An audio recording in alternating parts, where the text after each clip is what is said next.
I'm happy to be meeting with you again. Sometimes it feels as though fatigue just arrives on its own, as if someone unseen is gradually draining our strength, and familiar tasks require more and more effort. This is felt particularly strongly when we cross certain thresholds, like turning 80. It's an age of wisdom, of experience, but let's be honest, it also brings its own unique challenges. Today, we'll have a slightly unusual conversation, perhaps more candid than usual. We'll talk about the realities of life after 80, things that aren't always comfortable to discuss openly, but understanding them can transform this stage of life. Instead of being a time of resigning ourselves to difficulties, it can become a time of meaningful and, yes, even joyful living. This isn't meant to frighten or upset you, not at all. Quite the opposite. It's about finding support together, understanding that you're not alone in your feelings, and seeing how you can adapt, maintain your dignity, and find moments of light each day. We won't talk about magic pills, only about an honest look at life and the inner strength that resides within each of you. I promise, by the end of our conversation, you will feel more clarity and, hopefully, more confidence in tomorrow. So, stay with me. Let's talk heart to heart. Reality. 1. Physical changes become more noticeable. Let's start with the most obvious. Our body, our faithful companion throughout life, begins to remind us more insistently of its age after 80. The stairs seem steeper, the pickle jar tighter, and energy, well, it doesn't flow as freely as it used to. This can be upsetting, even frustrating. It seems unfair that things which once came easily now require effort or become inaccessible altogether. Let me tell you about Arthur. Arthur was 85, and he had loved his garden his whole life. It was his kingdom, his pride. Every summer, a sea of flowers, his own vegetables. But over the last couple of years, his back ached more often, his knees refused to bend properly, and even simple weeding became an ordeal. Arthur would sit by the window, watching weeds slowly take over his beloved flower beds, feeling helpless, useless. His garden, once a source of joy, became a silent reproach, a symbol of his fading strength. He grumbled at his family, refused help, and withdrew into himself. His inner dialogue was full of bitterness. That's it. I've done my part. Now all that's left is to sit and wait for the end. He compared himself to a mighty oak that had suddenly started drying from the top. But one day, his daughter, seeing her father's suffering, suggested not giving up, but trying a different approach. Together, they ordered raised garden beds, the kind you don't have to bend down low for. At first, Arthur brushed it off. It's not the same, just handouts. But then, little by little, he started pottering with the soil in these new beds. Yes, he could no longer dig up the whole plot, but he could plant his favorite cherry tomatoes and herbs. He focused on what he could do, pruning the roses near the porch, tending to the flowers in pots on the terrace. He learned to ask his grandson for help with the heavy watering can, and instead of shame, he felt warmth from working together. It turned out his knowledge and experience hadn't disappeared. He gladly taught his grandson the secrets of gardening. His body became less like a dying oak and more like an old but reliable car. It can't enter races anymore, but if treated gently, given regular maintenance, and not pushed beyond its limits, it can still take you where you need to go, even comfortably. Arthur realized that adaptation isn't defeat, but a manifestation of wisdom. He found joy in his garden again, albeit a slightly different kind. Your benefit. By accepting changes and seeking workarounds, you preserve beloved activities and a sense of control over your life. This boosts energy and improves mood. Conclusion. Don't be afraid to adapt. Look for new ways to do what you love. It's not conceding to age, it's a smart move. Reality 2. Health requires more attention and doctor visits. Yes, it's true. With age, the list of medications might grow, and the number of visits to various specialists can increase. Sometimes it feels like your whole life starts revolving around clinics, prescriptions, and tests. This can be tiring and even a bit humiliating, as if you've stopped being a person and become just a patient. Let's remember Eleonora.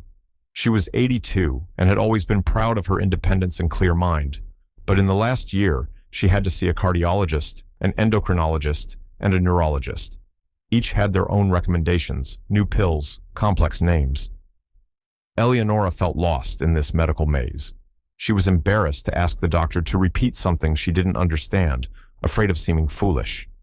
At home, she tried to decipher the instructions, but often got confused about which pill to take when.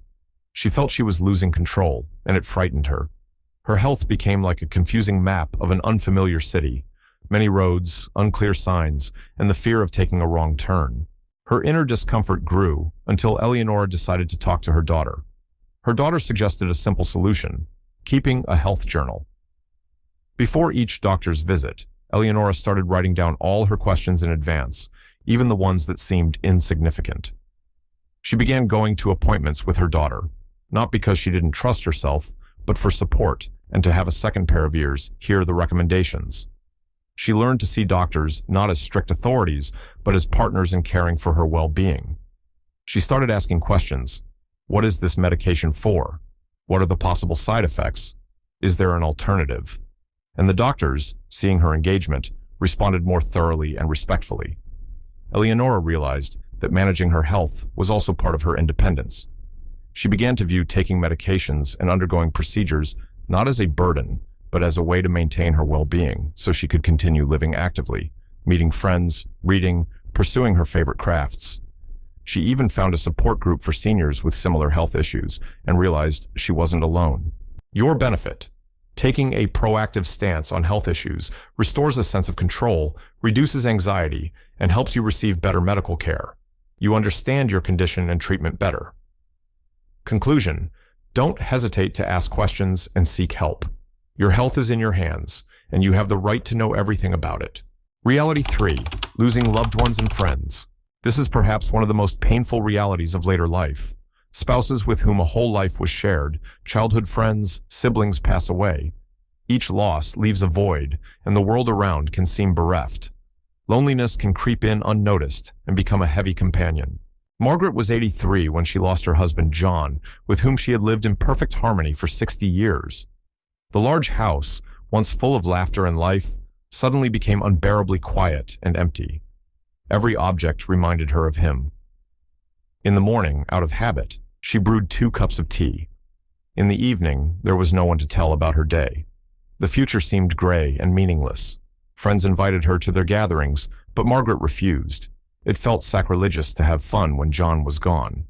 She spent hours looking through old photographs, tears streaming down her face. She felt like a boat adrift from its mooring, aimlessly floating in an ocean of grief. Her sorrow was like a thick fog that enveloped her, preventing her from seeing anything else. Initially, Margaret was completely immersed in her grief. But time passed, and one day her neighbor, also a widow, gently suggested they go together to the local library, which was recruiting volunteers to read stories to children. Margaret hesitated for a long time. Who needs me? Besides, I don't have the strength. But she went anyway, timidly, uncertainly, and when she first saw the eyes of the little ones listening with delight to her story, something stirred within her. It didn't extinguish her pain for John, no, but it was a small ray of light in her fog. Gradually, she started going to the library twice a week. She began calling old friends, just to chat about nothing in particular. She joined a support group for those who had experienced loss. At first, she was silent. Then she began sharing her feelings and listening to others. She realized that grief is like ocean waves. They crash over you, sometimes knock you off your feet, but then they recede, giving you a respite. You don't need to fight them with all your might. You need to learn to stay afloat.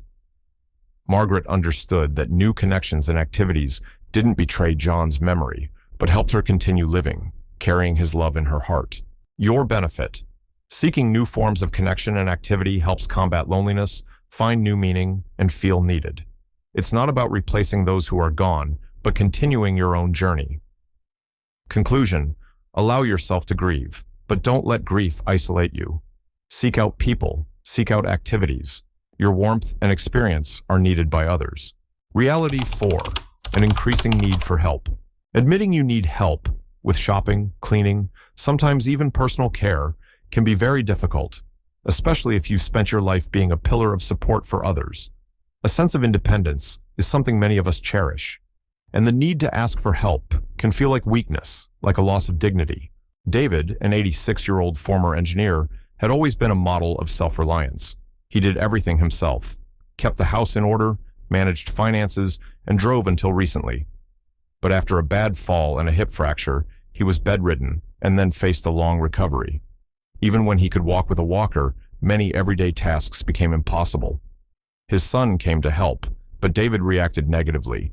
He got irritated when his son tried to do things for him, considering it humiliating. "I'm not a helpless old man," he would shout. He felt like he had become a burden, that his life now depended on the mercy of others. His independence was like the sturdy frame of a building to him, and now it seemed that frame was collapsing. The internal tension grew until a difficult but honest conversation with his son took place. The son said, "Dad, I'm helping not because I think you're weak, but because I love you and want you to conserve your strength. How about you manage, and I'll be the doer?" David thought about it. He realized that independence doesn't necessarily mean doing everything yourself from start to finish. Independence is about making decisions about your own life. He agreed to accept help, but on his terms.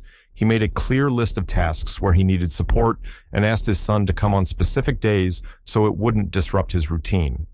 He learned to say thank you instead of snapping back. And importantly, he found ways to remain useful. He started helping his student grandson with drawings via Skype, sharing his engineering experience. He understood that asking for and accepting help isn't weakness, but a sensible allocation of resources. It's like being a wise manager who delegates tasks to focus on what's most important. Your benefit. Accepting help frees up your energy for more important and enjoyable things, reduces the risk of exhaustion and injury, and improves relationships with loved ones. Conclusion. Allowing yourself to accept help is a sign of strength and self-care. You are still the captain of your ship. You just have a crew now. Reality 5. Financial worries.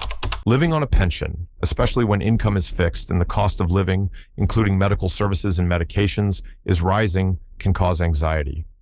The fear that savings won't be enough, that you'll have to cut back on necessities, can cast a shadow over daily life. Helen, 81, a widow. She had always been frugal, but after her husband's death and a couple of unforeseen health expenses, money worries became her constant companion. She lived on her pension and small savings. She started denying herself small things that used to bring joy: fresh berries in summer, a trip to the hairdresser. She began using less heating in winter, wrapping herself in a blanket. She slept poorly at night, replaying numbers and fears in her head. She felt like she was walking on thin ice that could crack at any moment. Her financial situation seemed like an hourglass. She watched the sand run out and feared it would soon be empty. Helen didn't tell anyone about her fears for a long time, considering it shameful. But one day she confided in a neighbor who advised her to contact the local social support center where seniors receive free consultations, including on financial matters. Helen decided to go. A specialist helped her realistically assess her income and expenses and create a workable budget. It turned out she was entitled to some benefits and subsidies she didn't even know about. They showed her where to find senior discounts and how to optimize utility payments. This didn't make her rich, but it gave her a sense of control and predictability. She realized her hourglass wasn't emptying as quickly as she thought if managed properly. Helen stopped panicking about expenses and allowed herself small joys. Most importantly, the constant, oppressive fear disappeared. She realized that planning and knowing her rights brought much more peace of mind than blindly cutting back on everything. Your benefit. A realistic view of finances and seeking available help reduces anxiety, helps plan expenses, and makes you feel more secure. Conclusion. Don't face financial fears alone. Seek information. Ask for advice from trusted individuals or specialists. Knowledge is power and peace of mind. Reality 6. Changes in memory and thinking. Forgetting an acquaintance's name, where you put your glasses, why you walked into a room. Such moments happen to everyone, but with age, they can become more frequent and cause concern. Fear arises. What if this is the beginning of something serious, like Alzheimer's disease? This can be embarrassing, leading to avoiding social interaction. George, 84, had always prided himself on his memory. But lately, he noticed it was harder to find words in conversation, and he forgot appointments if he didn't write them down immediately. One day, he got lost on his way to the store he had been going to for years. This frightened and embarrassed him greatly. He started going out less, avoided phone calls, afraid of embarrassing himself, forgetting something, or saying the wrong thing. He felt his brain was like an old library, where books were falling off shelves, and the librarian couldn't find the right card in the catalog. He felt confused and vulnerable. His daughter noticed the changes and gently persuaded George to see a doctor. The examination showed no serious illness. These were normal age-related changes in cognitive function that could and should be managed. The doctor advised George not to hide from the problem, but to actively work with it. George started using large wall calendars to write down all his plans. He began carrying a notebook everywhere. On the doctor's advice, he started doing crosswords, playing Sudoku, reading more, and discussing what he read with his daughter. He realized that the brain, like muscles, needs exercise. He also learned to treat his forgetfulness with humor. If he forgot a word, he might joke, "Oh, my word seems to have wandered off. It'll turn up." He stopped being afraid to admit he forgot something. It turned out that people around him were understanding. His library in his head simply needed a new, more attentive librarian and a good cataloging system. Your benefit: maintaining mental activity, using memory aids, notes, calendars, and having an open attitude towards the issue help preserve mental clarity and social connections. Conclusion: train your brain, use simple memory tricks, and don't fear mild forgetfulness. It's often a normal part of aging, not a sentence. Reality 7. A shrinking social circle. Over the years, the social circle inevitably changes. Friends move closer to their children, pass away, or find it difficult to leave their homes. Opportunities for meetings and socializing decrease, and one can feel isolated, lonely. Susan turned 80. She used to have a group of friends with whom she played bridge every week, but one friend died, another moved away, and a third became unwell. Their club disbanded. The neighbors she was friendly with sold their house and left. Susan's days began to feel long and monotonous.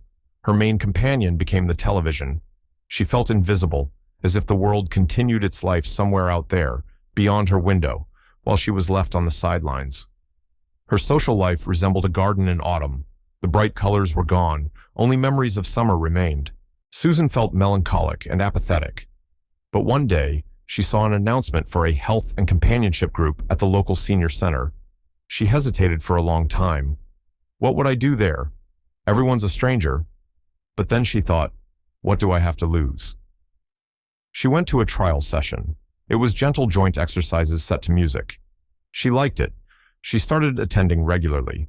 There she met several women her age with whom she could have tea after the session, chat. It wasn't the same as her old group, but it was live interaction. Inspired, Susan made it a rule to call one of her old acquaintances every day, just to see how they were doing. She started making small talk with the cashier at the store, with the librarian.